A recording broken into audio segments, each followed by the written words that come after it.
thank you all for the overview of what we are up against. It is very clear that in the 3 months Trump has been in office, the United States has been in a free fall. You all know that Democrats are in the minority in the House and in the Senate, and that drastically reduces our power. If we were in the majority, here's what we would be doing. We would be holding non-stop oversight hearings about what the Trump administration is doing, carrying out investigations into the corruption and the abuses of power and illegal actions. We would be holding Trump appointees in contempt of Congress when they lie under oath and violate the Constitution. And trust me when I say this, we would be suing Trump for stealing congressional authority, especially spending power.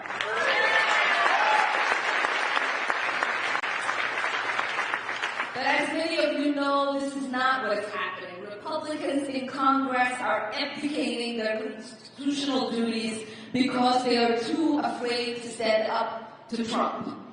It has put us on a dangerous trajectory. The fate of our nation hangs in the balance. So what can we do? And what are we doing?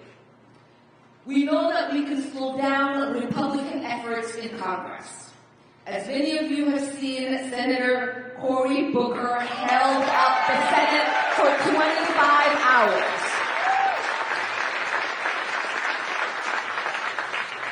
House Democrats found a way to split the Republicans on a vote to provide accommodations for new mothers, which led to votes being canceled for an entire week.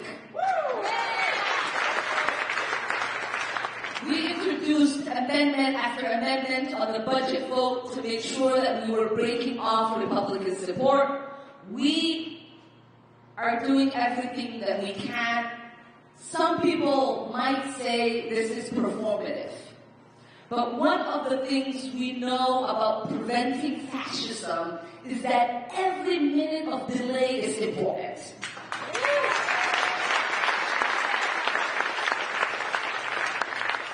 It helps us run out the clock, organize more opposition, and exploit divisions within the Republican caucus. We can speak out more. Right? We've been attending press conferences calling attention and raising the alarm about the massive cuts that are being proposed, having testimonials, making sure that the public understands that these are not just numbers, they're not just random programs, these are our lives, these are our neighbors, these are the systems that the most vulnerable in our country rely on. And once they are broken, it will take decades to rebuild them. And as you've heard, we've also been protesting quite often. Myself had the honor of joining 150,000 people in D.C. at the hands of protest and watching millions across the country do so, including my colleagues that are sitting on the stage.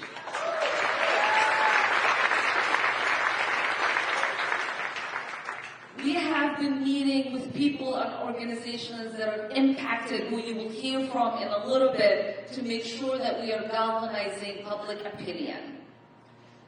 And I know that my colleagues, as they spoke to, are doing the same. As we speak, we are raising the alarm about snatching our neighbors and deporting them into foreign countries and in a black hole in a prison for life for not doing a single crime.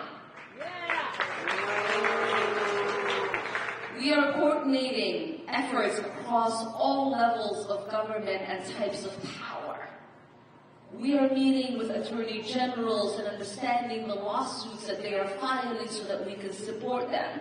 We're working with state and local governments to make sure they are providing backup.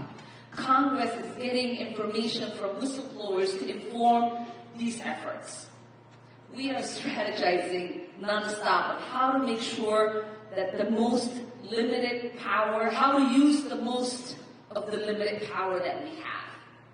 As a member of the Progressive Caucus and the Black Caucus, we are working with our outside groups to organize and make sure we understand the impact on our getting our communities ready to defend themselves. We are doing weekly share information meetings to make sure that we are all on the same page and that we are coming up with strategies to defend you. And lastly, my office is working directly with individuals that are impacted.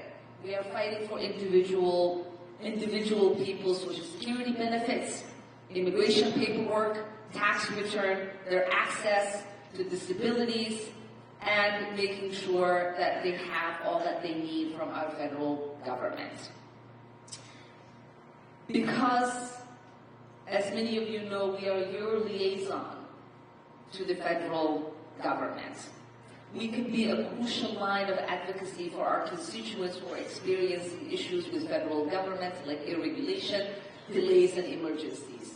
And although it is a difficult environment right now, our duty remains the same. In the last few weeks, we have worked to restore Social Security benefits, figure out issues with tax returns, expedite work permits, and reunite families. We know that we can't solve every problem, but it is our job to do everything that we can to try. I will wrap up my remarks by saying this, that this is a terrifying time for our country. Trump's administration and the movement he is leading meet every indicator of a fascist takeover of the United States. Yeah. Glorifying our past and promising a return to greatness, spreading propaganda and creating systems to ensure this propaganda drives the news cycle, targeting universities, students, and what they call the intellectual elite, which means that you can read and comprehend,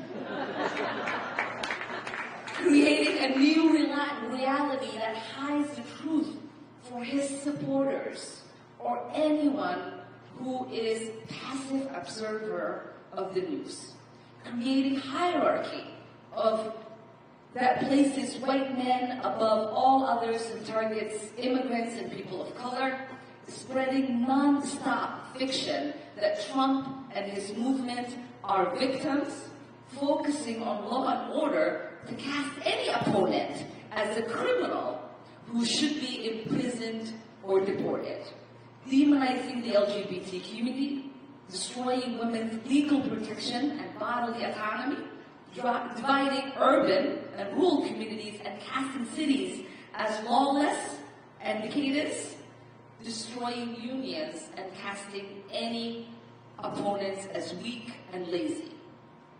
If we want to stop Donald Trump, we need to recognize what we are dealing with. He is already ignoring court orders, forcing law firms and universities to fall in line, and talking about disappearing U.S. citizens to foreign torture camps run by dictators. This is a 5-alarm fire for our republic.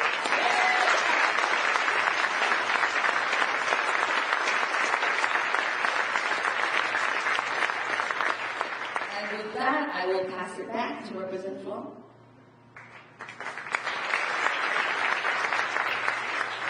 Aren't we fortunate to have Congresswoman Omar fighting for us?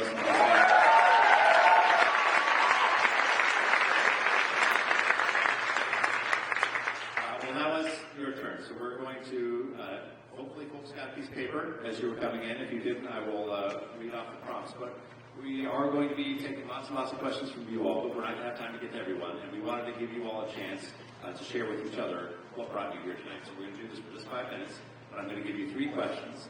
And I'd like you, after these 3 questions, to just find somebody near you, hopefully somebody you didn't come here with or don't know, and to just have a discussion about what brought you here. The 3 questions are, what kind of actions do you want to be involved in to push back? What resources, connections, and information do you need? And what do you need to see more of from elected officials? So those are the questions. What actions, what resources, and what do you need to see more of? So 5 minutes. Please go turn to a neighbor, have some conversations, and then we'll come back and take the question.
why they came here. So now we're going to have an opportunity to hear from you all. And first we're going to hear from three individuals who reached out to us to share their stories. Hello, everyone. It's time to return up here. I'm glad that you enjoyed the opportunity to talk to one another. But we're going to get to the next part of the program. Okay, thank you all.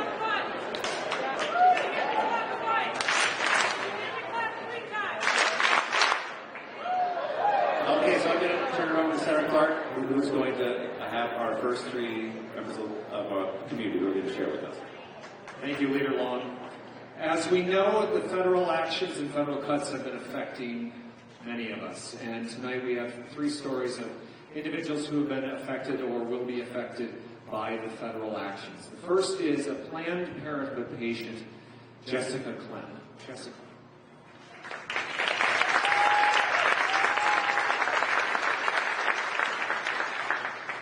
Hello. My name is Jessica Clem, and I've been a patient and a volunteer with Planned Parenthood for many years. I'm here today because I support reproductive rights. I want to share my story with you. After earning my graduate degree in 2010, I had a routine annual pelvic exam at Planned Parenthood that came back abnormal. They referred me to get advanced testing at a more specialized medical center, where they found a tumor the size of a walnut in my cervix. They promptly scheduled me for a leak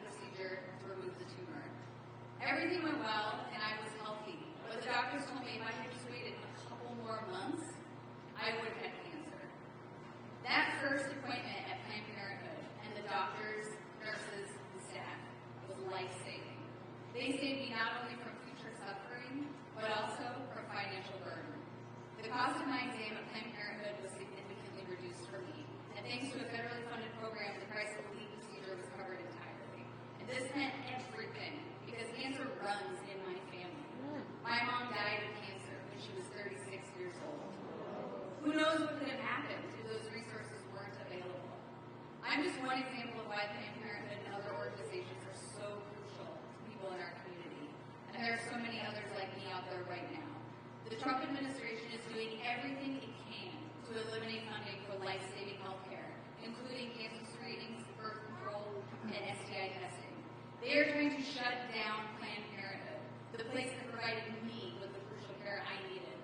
People are struggling to afford health care will suffer, and we cannot allow that. So please continue advocating for reproductive rights as our lives depend on it. Thank you.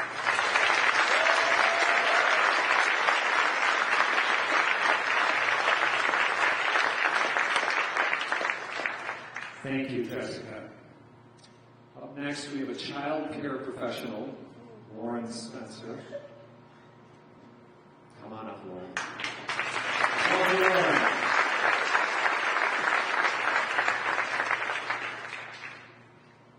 Good evening, everyone. My name is Lauren Spencer. I live in District 61B. I'm a mom of two. I work multiple jobs to make ends meet, and I'm a leader with Take Action Minnesota and Minnesota United Parents.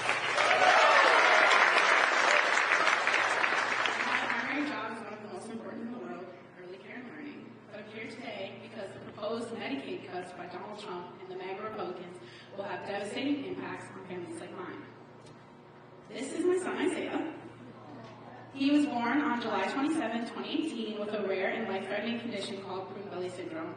I was told by doctors that with his condition, he would likely not survive birth and that his condition was incompatible with life. Prune-Belly syndrome causes kidney failure, several lung issues, and a complete lack of abdominal muscles, just to name a few of the complications. Isaiah spent 84 days in the NICU fighting for his life. For the first 3 years of his life, he had a pilostomy, a hole in his back that drained urine directly from his kidney because his urinary system was so damaged he couldn't urinate like other kids. A few months before his transplant, both of his kidneys were removed and he had to go through dialysis 3 to 4 times a week, each session lasting about 6 hours. Then, on June 11th, 2022, we got the call. A kidney match had been found. Just 2 days later, my baby received his transplant. Since then, he's been on as many as 10 medications and still takes at least 4 daily. He requires regular visits to multiple specialists, a nephrologist, urologist, neurologist, endocrinologist, all the logists. And he has a home health care nurse who started out visiting weekly, and now we're down to monthly visits.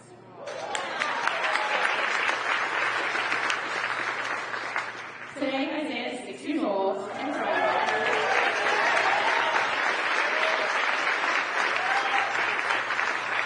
He's in first grade now, happy, full of life, and absolutely bursting with personality.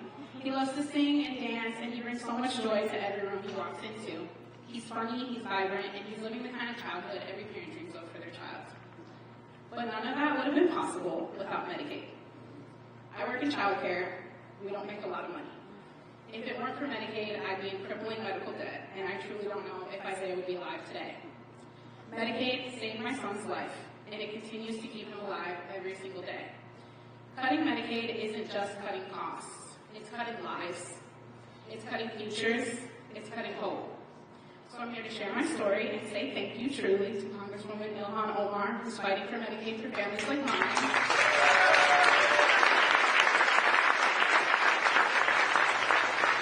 And thank you to the DFL state legislators who here are fighting to protect Minnesota care, earn safe and sick time, and paid family and medical leave.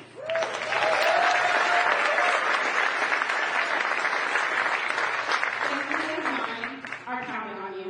I'm counting on you. Isaiah and children across the state are counting on you. Thank you.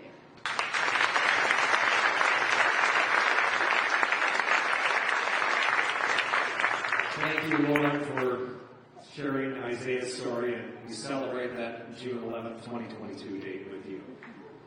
Up next, we have Sarah Quinn. Sarah is a hospital social worker. She'll share her story with you.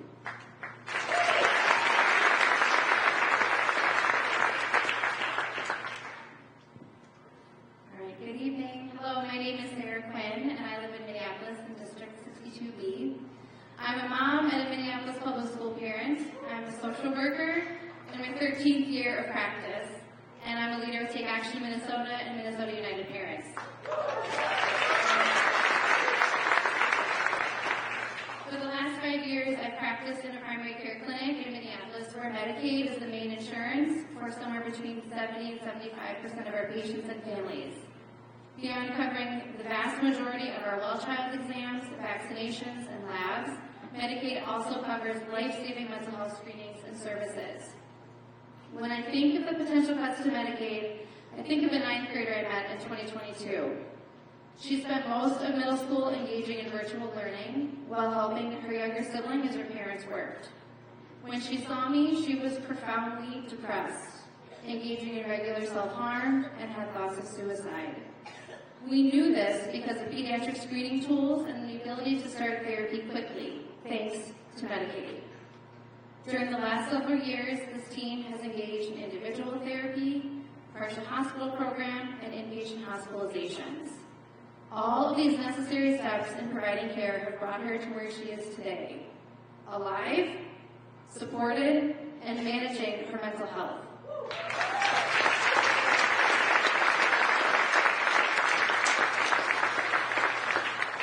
So I'm here tonight for my patients because it makes me angry that our national leaders are robbing us of our tax dollars, making massive cuts to Medicaid, and moving our hard-earned public money into the pockets of billionaires. Medicaid is not just a policy, it saves lives.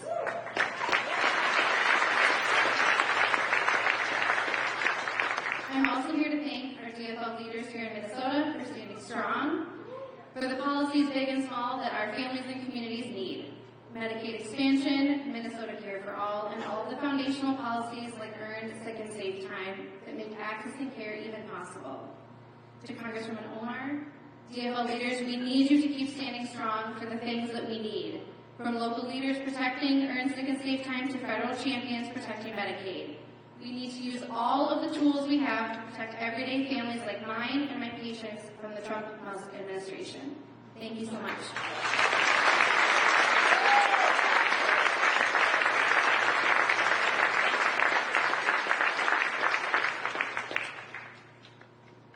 Thank you, Sarah, Lauren, and Jessica for sharing your incredible stories. Now we will open it up to questions. There are 2 mics. Raise your hand, I will call on you, and then the mic will get to you. Does that work? Okay. We'll do one right here. Hello, nice to see you all. We need the Equal Rights Amendment in Minnesota. My name is Peter. I'm in the ERA Coalition. I've been involved with the ERA since October 2023. I lobbied when I went down to the Capitol last year to lobby the bill. I was very serious. I went down there in April. We were running out of time to pass the bill in the House and Senate. And in the last days of the session, it was passed the House, but not the Senate. It was tabled the very last day. I was very serious, because deep down I knew what was going to happen. We were going to lose the trifecta. And of course we lost the trifecta. So now we have a tight House with probably no hope of passing the ERA bill. That bill needs to be passed. Thank you. Thank you, Peter, for the question. So all of us share a commitment to passing equal rights amendment. We were devastated that we came so close and didn't get it done at the end of last session. The good news is that we are all on the same page with the House and Senate about, at least on the Democratic side, about our commitment to moving forward. We have the agreement on language. We have tremendous co-authorship. I'm honored to be the lead author on the clone bill. Representative Lee Finke is the lead author on the primary bill. And so you're probably right that it's an uphill battle this year, but we're going to keep fighting, and I'm confident we're going to get it done next year. We'll do the purple and the hat right here in this section. Hello, I'm a member. I'm a veteran, and also I'm a government employee, and a member of the Federation of Government. Thank you for your service, sir. Right now, every day when I go to work, we're living in a dark cloud. And what we need now is strong leadership, especially in Washington. How can we be assured and keep our hopes up that we're going to get strong leadership right at the very top in these dark times? That collectively, you guys together will inspire people in Washington to do, the leaders to stand up and do what they're supposed to do, and not do what this leader that I thought we had did to us. Yeah. When he sided and went along with these other people on the budget, when it pertains to health care, when it pertains to our unions, when it pertains to rights, equal rights. But how can you assure us that we can keep our hopes up? I appreciate that. I do share, and I think many Americans share, that disappointment and the heartbreak that when we did need that strong leadership, and obviously in the House that leadership was there, but we did not have it in the Senate. But I think that leader did hear you loud and clear, and I am pretty certain that some backbones are being stiffened as we speak.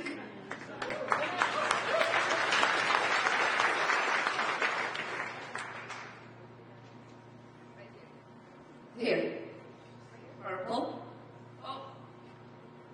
No. Sorry. Hi, my name is Jamie Sloan. I've met you several times. Hello, good to see you again.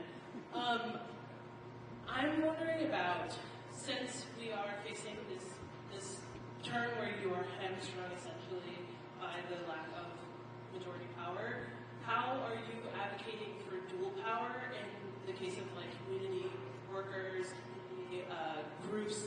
I'm a member of the DSA. I also work at a nonprofit that I really value as someone as an organization that like is really strong in the community. Katie Young's, you know what's up.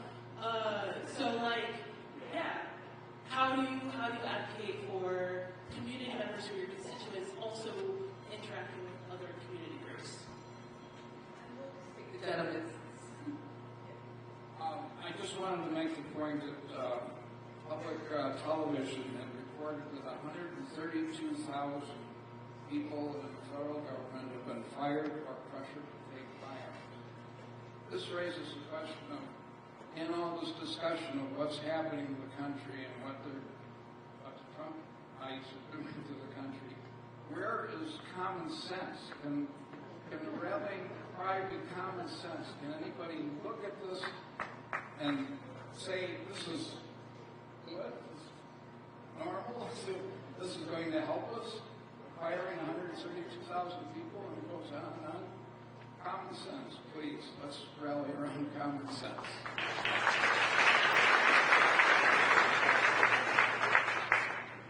Unfortunately, there isn't much common sense to be found when it comes to the executive branch. The whole plan with the federal firing or putting them on administrative leave is essentially to dismantle the departments. He understands, right, as we've reminded him time and time again, he does not have a constitutional right to dismantle any of the departments that were stood up by Congress. So I will try to get to as many of you.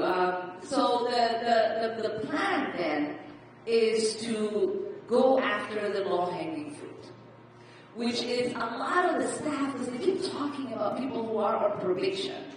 Many of these people who are on probation are not new employees. They are not new employees that were just hired. Most of them are employees who got a promotion because they excelled in their job.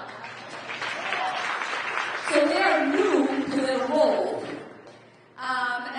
So not only is he gutting the functionality of these departments that carry out important work for the American people, they are firing the best of the best in many of these departments. So what he ultimately wants to do is that when the courts say what you are doing is unconstitutional, to say the Department of Education still exists, even though it cannot carry out the letter of the law in its duties, right? He will say, the VA is still there, even though they are planning to fire 77,000 staff at the VA. So that's the plan, and that's the thing that we have to push back against. And I am so grateful for a lot of our AGs, a lot of the organizations that are bringing the lawsuits. If you get an opportunity, please thank them. They are working tirelessly every single day. There are trackers out there so you can see where these cases are. To your question about collaboration, we do inside-outside organizing all the time. That's essentially the existence of the Progressive Caucus, and that is essentially the existence of the Black Caucus. We oftentimes do weekly briefings with outside groups that work with us on both of those caucuses. I know that the Hispanic Caucus and other caucuses also do that, because none of us will have the information and will be able to disseminate the information without the outside groups working hand in hand with us. And actually, before the election, for a whole year, we had a Project 2025 task force that was looking at what this possibly could look like and how we would respond. And that's why you saw those lawsuits being brought up instantly. It's because we've been planning for the possibility of this happening. There's a gentleman over there in a leather jacket.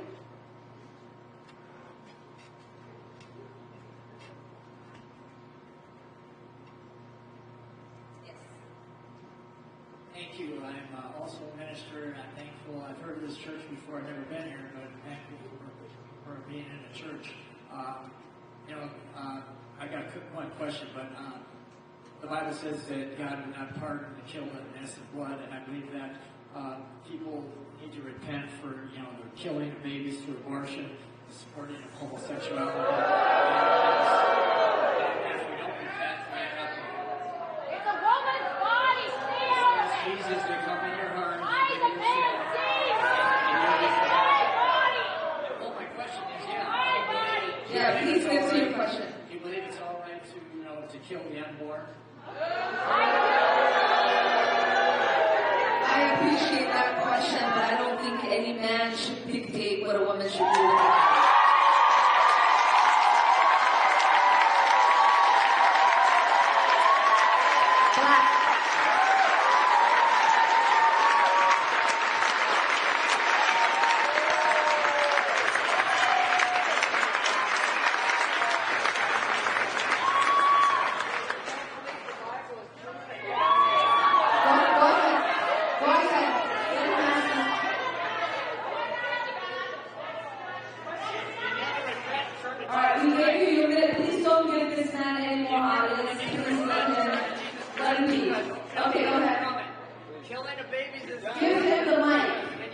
Hi, I'm a career federal employee for the Equal Employment Opportunity Commission.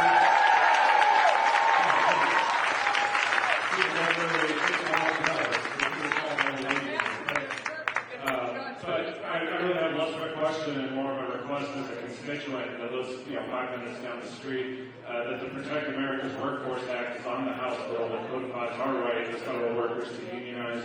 For over 1 million federal employees stripped from AFGE recently. Department of Justice just put a lawsuit out on AFGE to try to dissolve my union. I'm sure this is already on the radar, but I'm looking for you and for any congressperson that will listen to support that bipartisan bill on the floor to help protect us federal workers.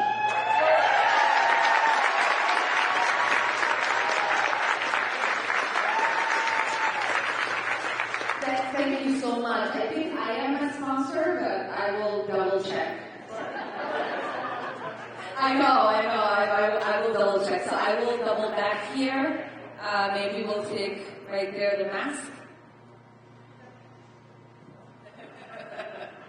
They have to get markers, you know? Speaking of low-hanging fruit, like you said, do you have any idea what's going on in Amy Klobuchar's mind right now?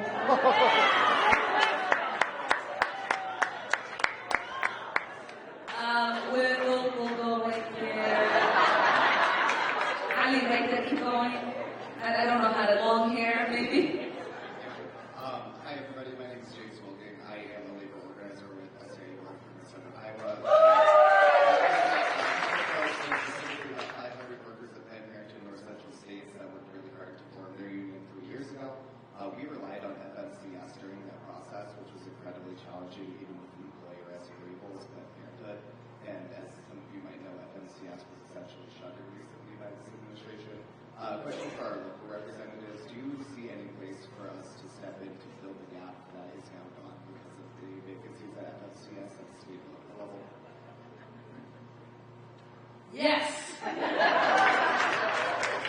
Thank you for asking that question. And, what I will say, and not just because she's a constituent of mine, but our labor commissioner, Commissioner Nicole Blissenbach, is one of the best in the country. And I know that she and the administration and we all on labor have spent a lot of time asking the question. We can't stop everything that's happening to the federal government. We know we have representatives who are fighting really hard, but we can think about how we're using our power here in Minnesota to protect workers, to protect their workplace democracy, and to ensure that we're doing everything we can. So I would love to talk to you afterwards, and I think for everybody, we are in the legislature, all of us in our jurisdictions are thinking a lot about what we can do here to ensure that we are protecting Minnesotans, that we are protecting our communities, and we are protecting workers. So thank you for what you do. Thank you.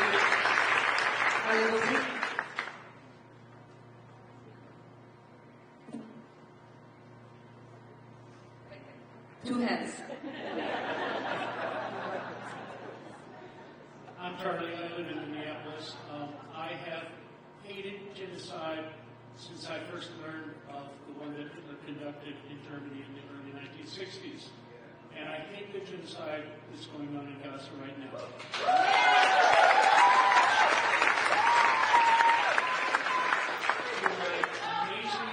To my amazing Congresswoman, I want to thank you for really getting many things related to stopping that evil, and particularly the joint resolution of disapproval, which is now sending more 2,000-pound bunker buster bombs to kill people in their tents as they have fled from the rubble. But I also want to ask a question of the state representatives. Minnesota now has a law which prohibits the state from doing business with anyone who wants to boycott, divest, or sanction the genocide going on by Israel in Gaza. And I want to ask you if you would support anything. I'm asking the state representatives now if you would support measures to overturn that thing which seems crazy to me for a country that began with the Boston Tea Party.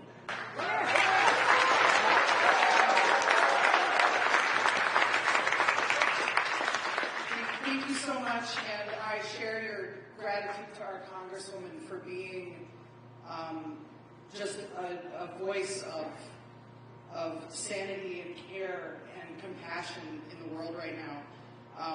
I feel really strongly that people will look back at this time at what's been happening in Gaza, and we will be judged for how we reacted as a country. And so I can only speak for myself that I support repealing the BDS state law. Anti-BDS state law. for example. There are a lot of different kinds of Democrats. There are a lot of different kinds of Democrats that Congresswoman Ilhan works with. There's a lot of different Democrats we work with. And we didn't have an ERA supporting majority in the Senate in 2023. And we do not have the votes, we do not have the power, we do not have the agreement as Democrats who serve, because we don't have the agreement of the people who those people represent across the state to do that in the legislature right now. And,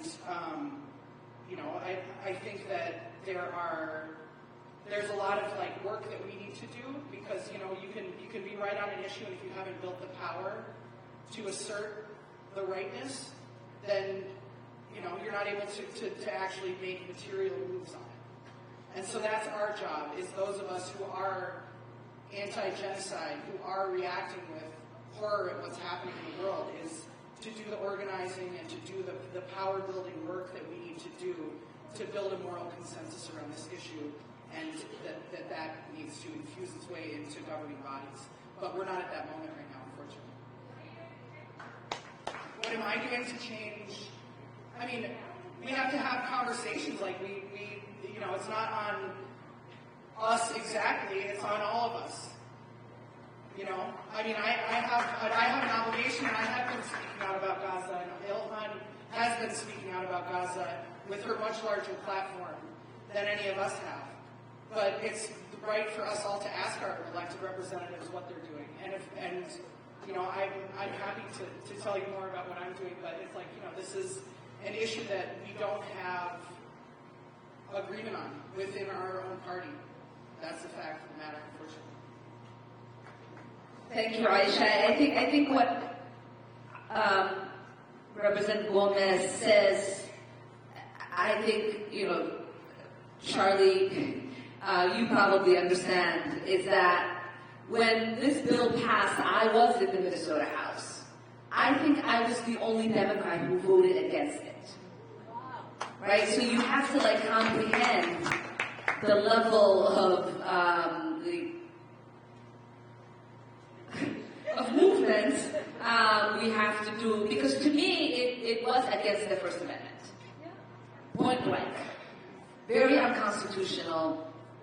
Probably if somebody sued, it would not, and they have. And many countries like Georgia, many states like Georgia and others no longer have it on the books, and they had to, figure out a way to, trim some silly thing in it right now that doesn't have to, like ours does, because the Supreme Court found it unconstitutional. And so we should sue as Minnesotans and see if we can maybe get rid of it that way. There is always a different path. Hi. Please don't touch the mic. Thank you. Hi. I have a question for local leaders.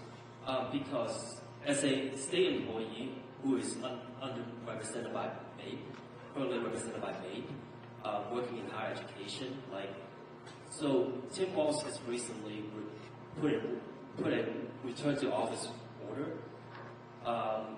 and I'm against it, because as a person with disabilities who currently has telework accommodations, that would affect that, even though my agency is not affected, because my agency is technically not under the executive branch, but the issue is that it would affect my ability to pursue other opportunities in other agencies.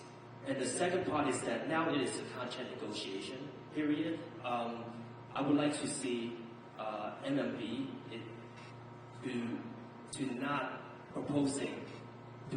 not making proposals that weaken union, bargaining collective, the rights. So thank you. I just want to put that out there and see what the local leaders are thinking about it. Thank you. Jamie? I'll tell you what I've told the governor and his staff, is that my expectation as the state senator is that the governor is working with MAPE in anything that affects your working conditions. The governor needs to work with workers if he's making changes. We know that in many instances, the governor and the administration has given up leases in buildings, and not everyone will fit in the buildings if we all have to go back to work. So they're going to have to get real creative. But the fundamental expectation, I think, me and my colleagues have is that the governor is working with MAPE and with each union before he unilaterally says, here's the press release statement, that to come back. He has to work with you. Thank you. Hi. I am an avid watcher of MSNBC, and I saw Lisa Murkowski talking about how afraid she is to speak out, and it made me wonder if you guys could, I don't know, covertly tell them that it's okay to be against Trump. Just work together and say, you know what, you got your back. I just want to see more fight. I just want to see more fight.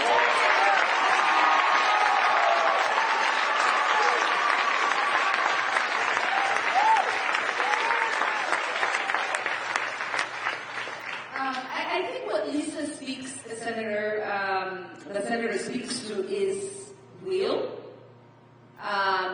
I think the level of threats that members of Congress, and certainly those who go against their party leadership or the executive branch that they face is a lot.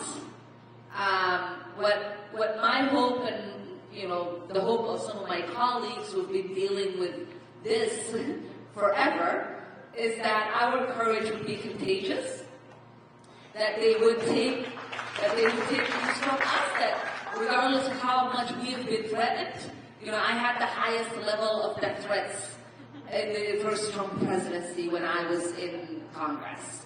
And it never made me want to think about stopping and standing up for the Constitution, for my constituents. And so I think it is important that the senator talks about it, because I think the public needs to understand that when we do this, that our lives are under threat, so we do need support, and we need to have people to have our back. But I think she is showing signs of bravery and courage, and we should be sending her signs to continue to stand up and continue to be brave.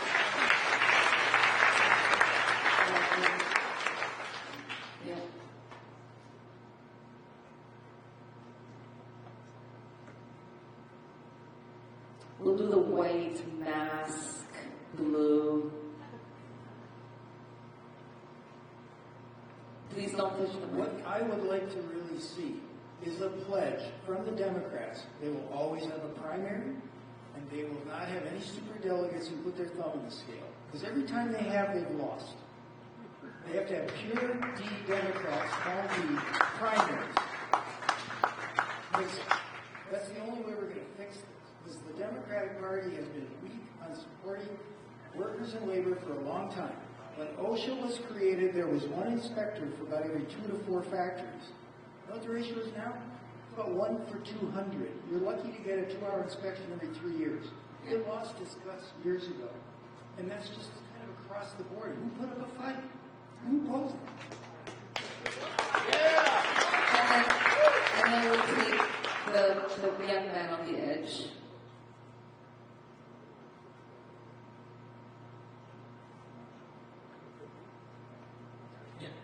Hi.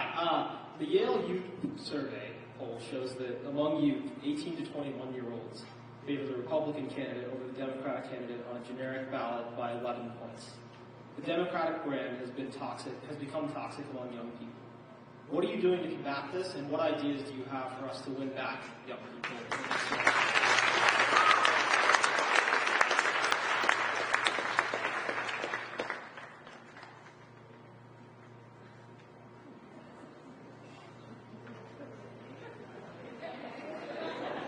We're trying to find who's the youngest on this week. And I guess it's me. Yeah, I guess I'll just speak as the millennial on this stage. Yeah, I'm still a millennial, and that makes me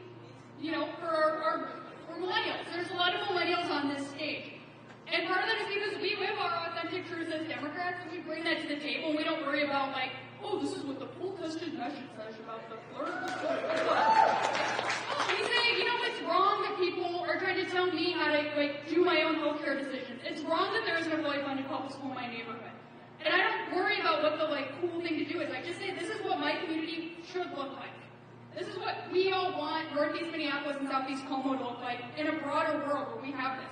And standing up to each other and saying, hey, I think this is where we need to go as a party. And where I think we need to go as a party is a human-centered party where we can be real with each other and say, that's wrong and that's right, and we're going to do what's right. I mean, I don't really have a great, what if we just ticked and talked our way to the top? Well, no, we're going to just do what it matters, and we're going to stand up for our neighbors.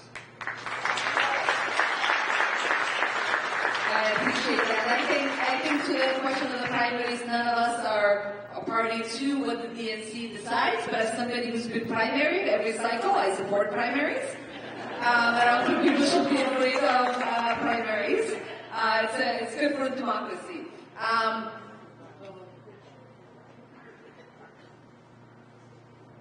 Okay, there is glasses and blue shirt.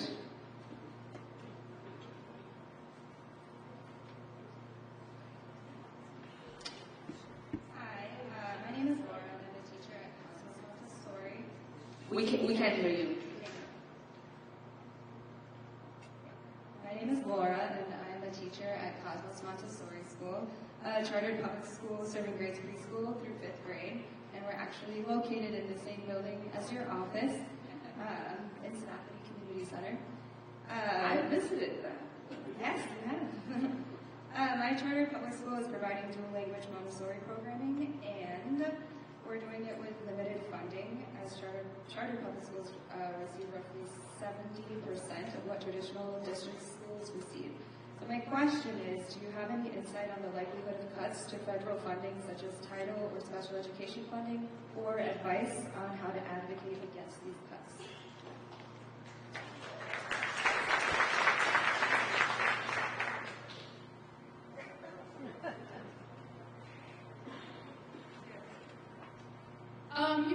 So my name is Sydney. I am the chair of the House Education Committee here in Minnesota.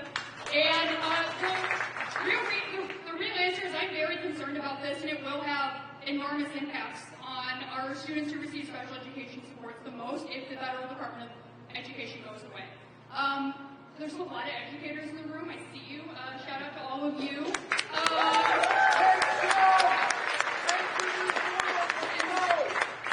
And you know what this is like in your classrooms, where your special education classrooms are some of the most underfunded. And that special education funding is coming from the feds. So the state of Minnesota will not turn our backs on students receiving special education services and our most needy students, but that will mean that we will have to figure out how to close that hole, and this will impact every student in Minnesota. So it's something that we are standing up and saying this is wrong. All students deserve to have a world-class public education, and what the Republicans are doing by attacking special education funding is wrong. And it's an attack on all of us, but it's an attack on our most vulnerable children. So thank you for standing up to that. It's wrong and it shouldn't happen. Thank you, Sydney. And we're in a month or two. The budget resolution that we passed, once it goes through the committees and we vote on it, has about $230 billion in cuts to education funding. So it is hard to have clarity about what parts, but I assume that is going to have severe repercussions on education funding when we already have donut hole in funding here. Okay, we have one more, and there's a woman over here that has been raising her hand for a bit now. Yep.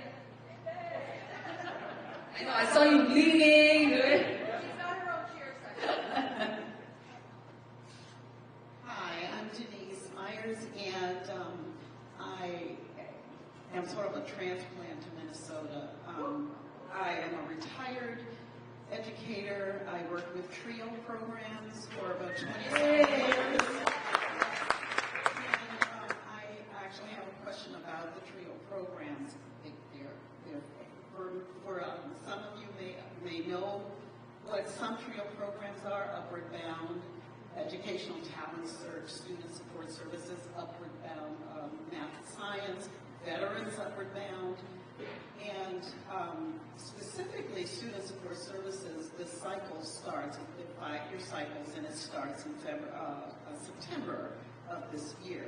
And I just wanted to know, with this craziness going on with the Department of Education, do you have any insights as to how those TRIO programs are going to be impacted? Because they work with low-income, first-generation college students and students with disabilities. They work with students from middle school all the way up through adults. That's a whole lot of people that they work with. Yeah, I had TRIO support when I was in college. I had two kids. There is a purple, and then we'll end with that question, and then I'll take the two. Right there at the back.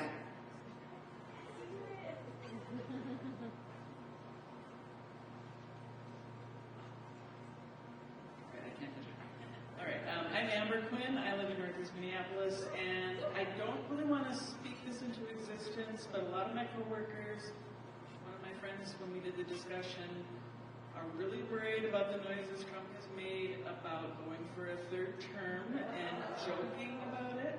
So I didn't want to say that. I don't want him to normalize it, but what I want to ask, and this is maybe for the locals as well, midterms are a chance for us to take some power back.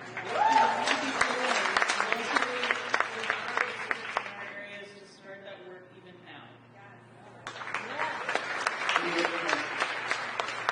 So my expectation for where the cuts would be, support programs like TRIO would probably be first on the chopping block.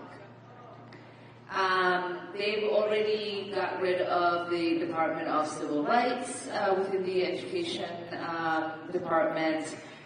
We know that people who have grievances, whether they have with disabilities or race, gender, have no one to call or contact in some of their cases, even if they were closing.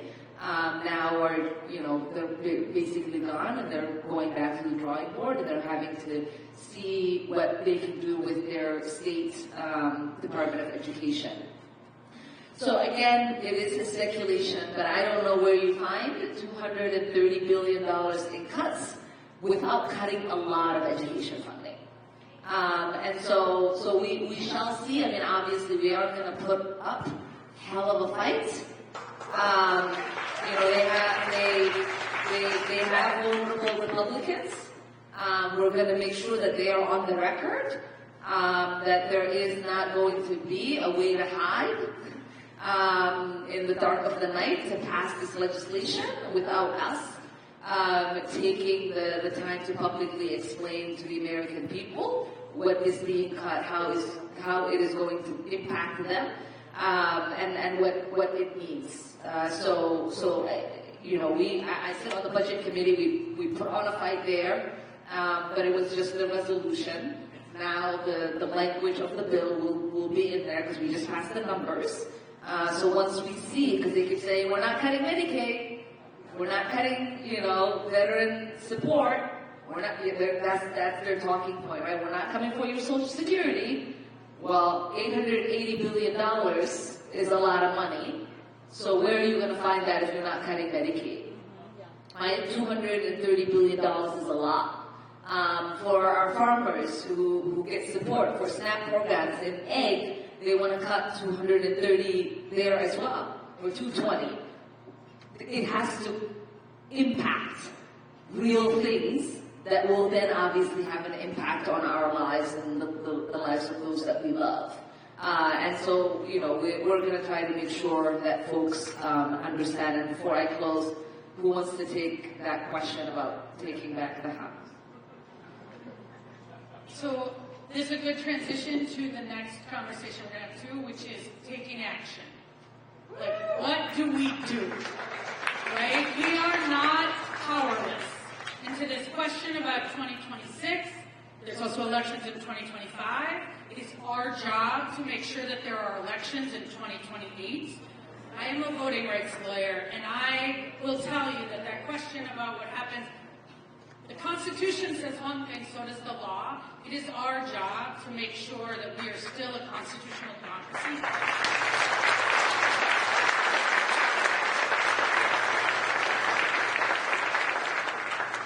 And being together in things like this are really, really important. And our first action step, which is going to sound silly, but is actually very important, and why I want to tell you why a selfie is so important. Because I know there are people in this room, we heard from a few, I have a few constituents who are federal workers who feel alone, isolated, and abandoned. And we are here to say, we are with you.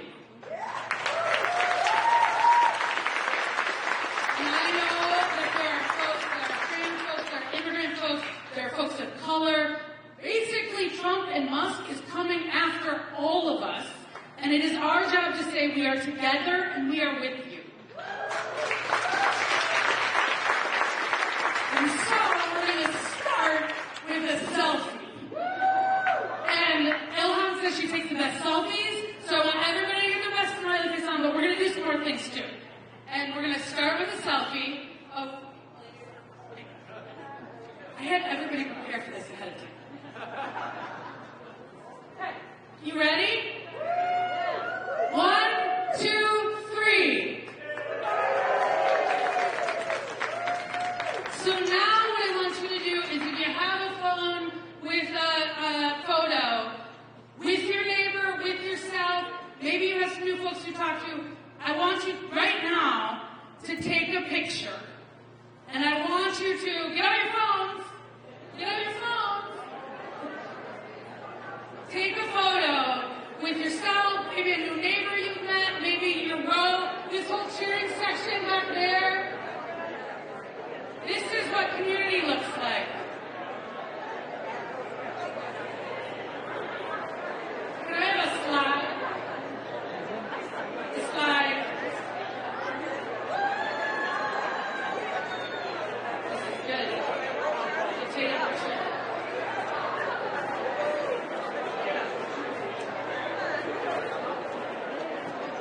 So if you are taking these photos, if you use social media, tonight go home or here, post about why you're here, what brought you here, and what and who you're fighting for.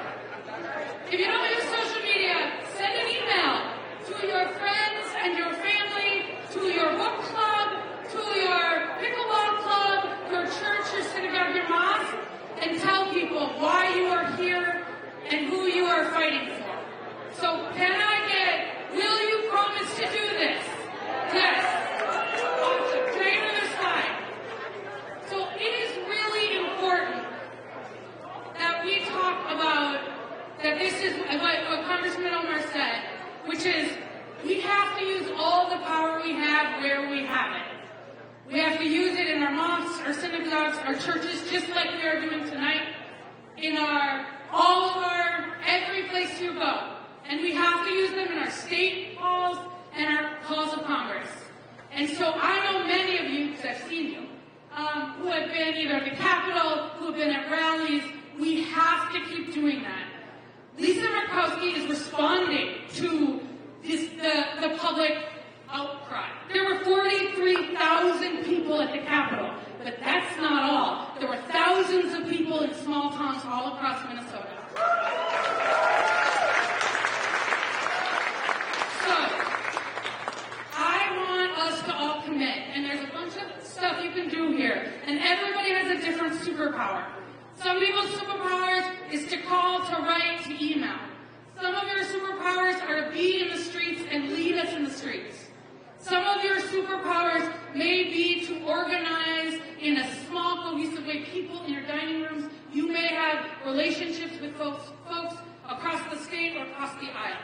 But recognize that we are not powerless, and you all and we need to collectively use that power to fight for our democracy.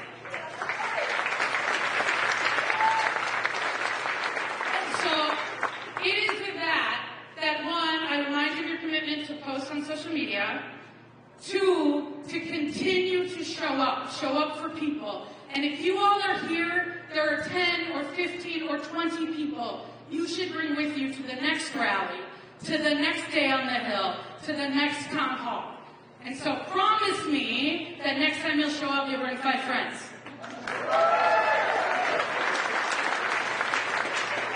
Thank you. And we see you, and especially for our folks who've been impacted, I think I'm going to turn it over to Congresswoman Omar to close this out. Thank you, Representative Friedman. It's clear we have a lot of work ahead of us, but we know that it will take each and every one of us working together to protect our democracy. As someone who survived the collapse of a country, I can tell you that the stakes couldn't be higher. But I will also tell you that I have hope. We have resolve. We will live up to the promise of our constitutional republic and the promise of our democracy. I want to thank my fellow legislators for joining us for this incredible town hall tonight. I want to thank our fierce leaders for coming and bravely sharing their stories and their testimonies. I want to thank each one of you that asked a question for coming and engaging. I want to apologize for those that I have not gotten to. And again, thank all of you for joining us for tonight's town hall. And I will see you at next month's town hall. Thanks again for being with us.